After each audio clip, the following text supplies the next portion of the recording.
till my heart stops beating.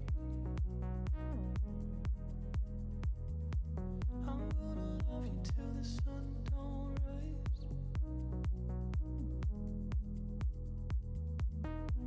I'll miss you till my lungs stop breathing. I'm gonna love you till the end of time.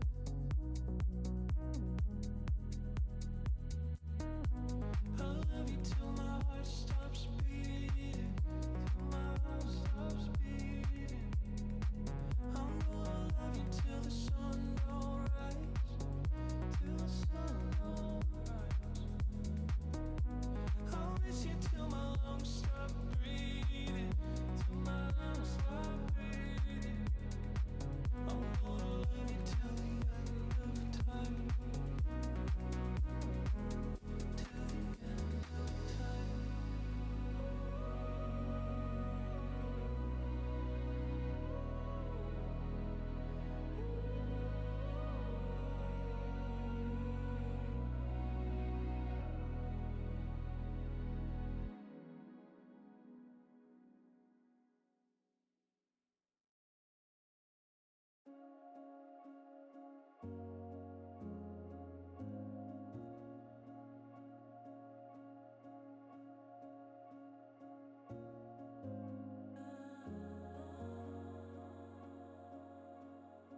Hello.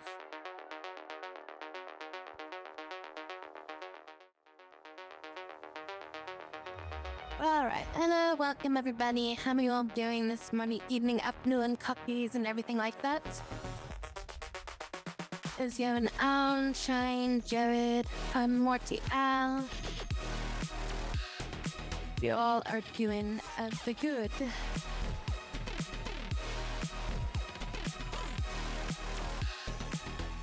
I was thinking of maybe doing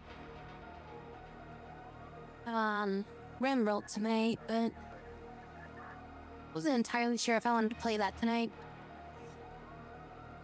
So I feel like if I was gonna play it right now, I kind of want to start up a new colony.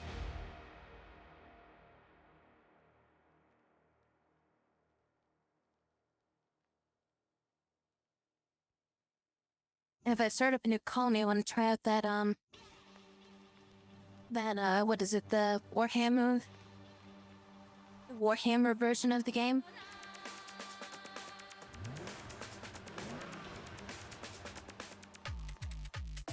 It's your Mondra's resolution, so instead of 1440, it keeps bringing it down to 50 hertz. Well, you'd have to probably set that in your video, your video cards, like, settings stuff, like for your actual, like, installed video setup on that stuff, or maybe under your display, and just make sure all that stuff is synchronized. I'll say to you, it might not display at the full 144, depending on the resolution that it can support at that refresh rate.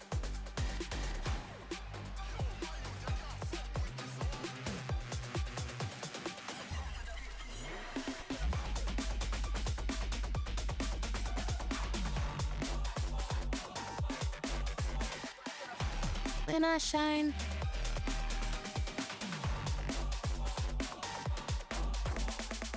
I hope you get that all squared away.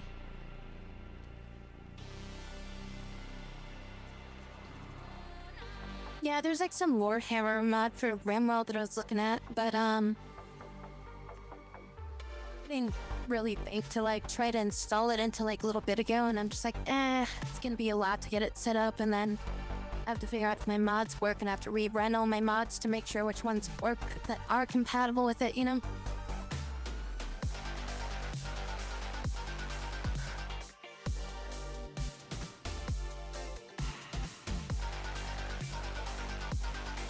On your second PC, not your second monitor?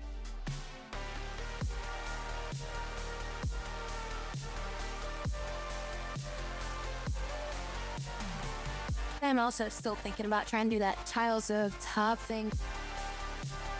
Try to do another run on that.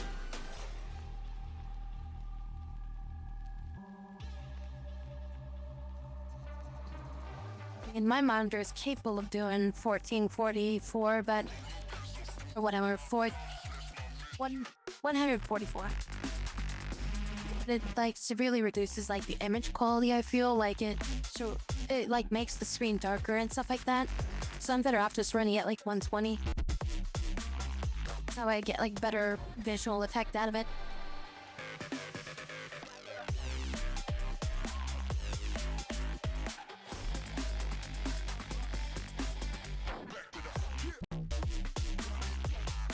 Well, I don't see a point of having 240.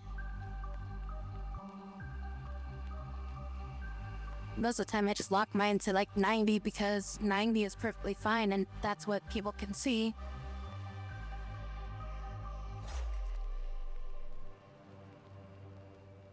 At an early stage beginning, your new card is on the way and have a temporary card till the new one arrives. Oh, okay, so like somebody basically like either like swiped it through your chip or something like that.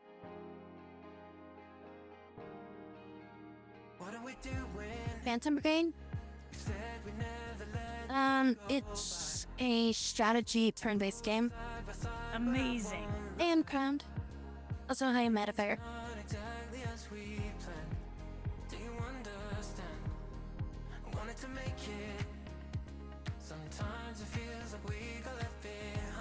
Yeah, you have to like overwrite some games to make sure that they actually do the full resolution that you're trying to do it at, or the refresh rate.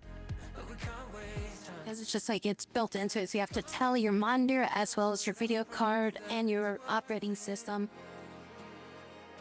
You have to like all three of them to be like run at this rate in order for it to actually run at that rate.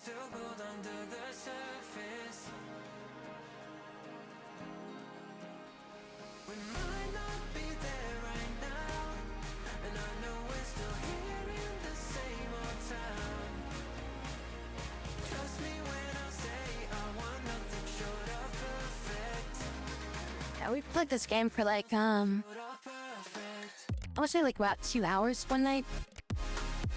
So I'll be continuing off the game from that one. Which I think that's the game that I had for that one. I'm pretty sure this is the game file that we had for that. I was playing it for a bit on my own, but I can't remember if this is like the right save file or not. I'm pretty sure it's the right save file.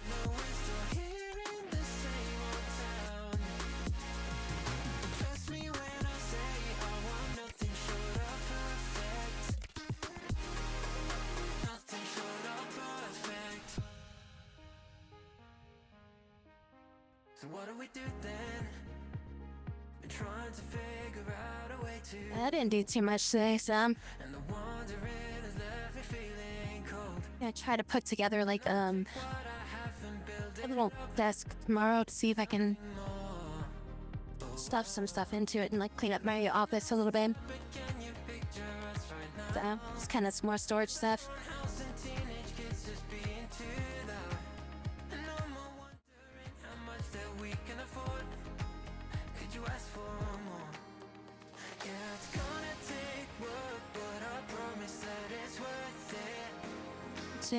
A new pizza place that you've never been to before, and you used your bank code trying to cash it up. Yesterday I got a text from about 77 bucks you used at a place you never heard of. Yeah, I mean, if somebody got close enough to you, they could have like scanned your like the chip on your card or something like that. There's these little like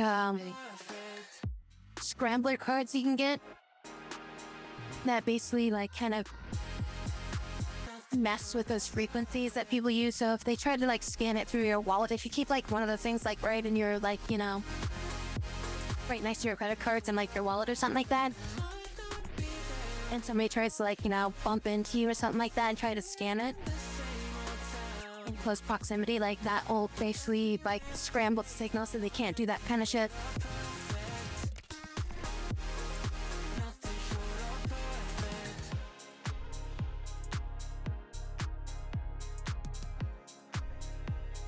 Yeah, Metafire. A lot of people claim that they can see like 10,000 frames per second. And maybe the eye can't see that, but the brain can't process it.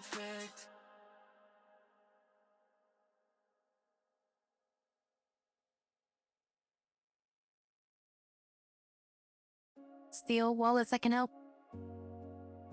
Yeah, I mean, if you have something that can like just straight up block it, then that would probably work too, but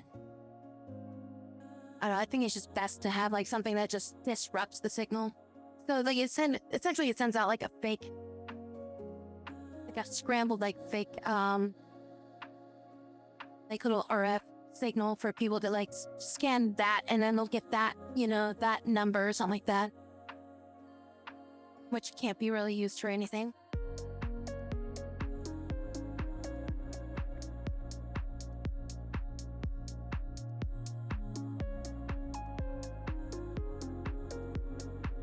Happened at the pizza place sometime between then and getting home.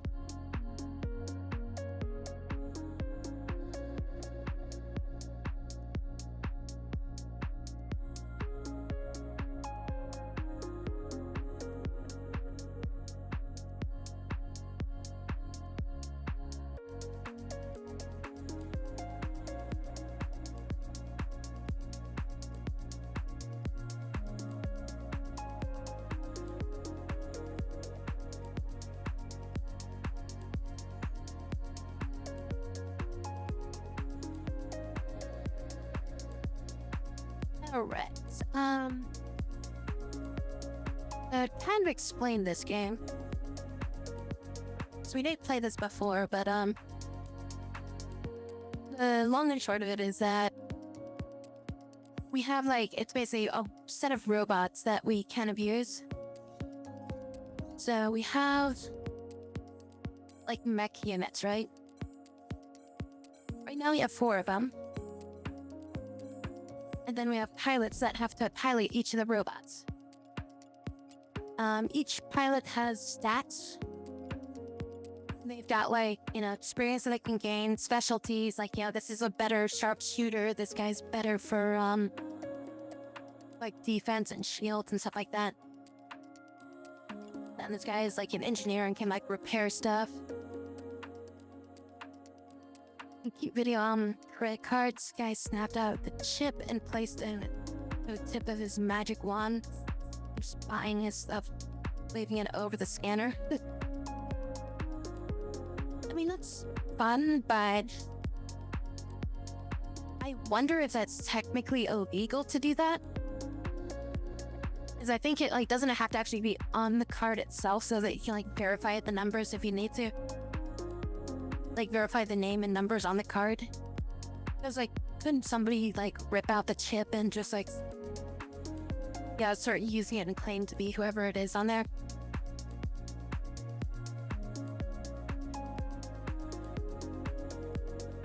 I don't know for sure if it is or isn't, but it feels like it's one of those things that anti-tampering and shit like that. But it's you're not really supposed to do that.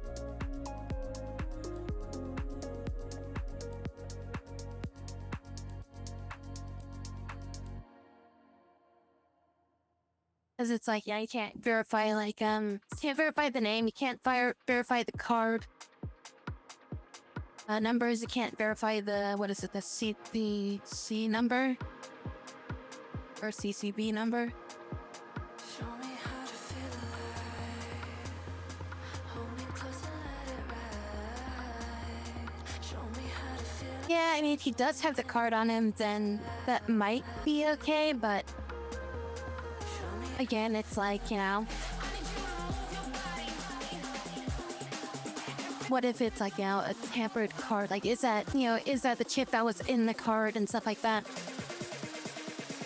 It's then you'd have to verify the magnetic strip and stuff like that. It creates so many little things, I feel. That just kind of makes it kind of feel sketchy, that's just kind of my thoughts. Is it makes it so that the merchant has to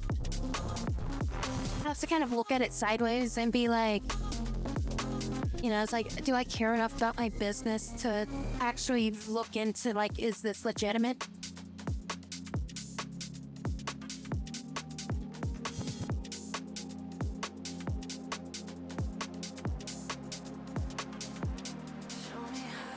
And if you just get some, part-time worker, they'll probably laugh about it and be oh, that's cool. So yeah, it's a lot of it's just gonna be you get on when you're getting rung up and stuff like that if you do that kind of stuff.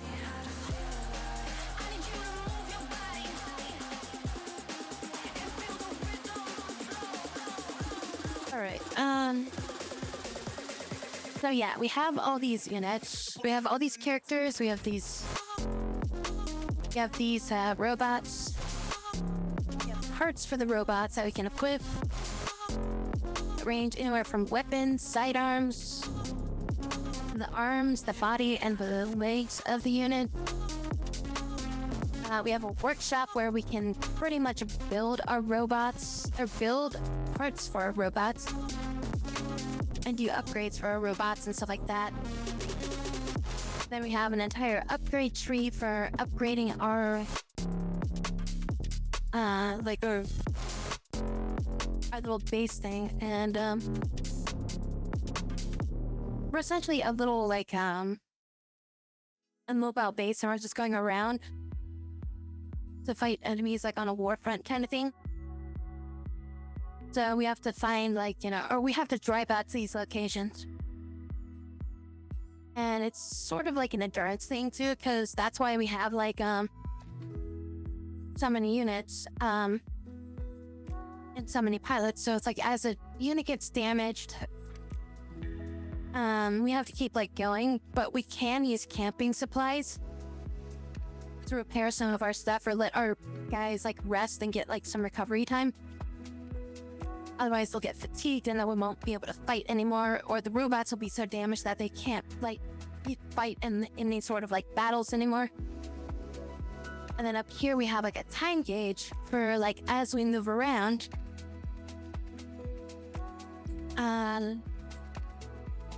So like as we move around, the time gauge starts to go. So we don't want this thing to fill up all the way. And every time we fight in one of these battles up here, it reduces the time for them to finish their tasks. So we have to keep fighting them to push back their timeline so that way we can keep fighting. And if we stop to repair, then the timeline starts going along and we can't, and we will basically lose time if we stop to repair.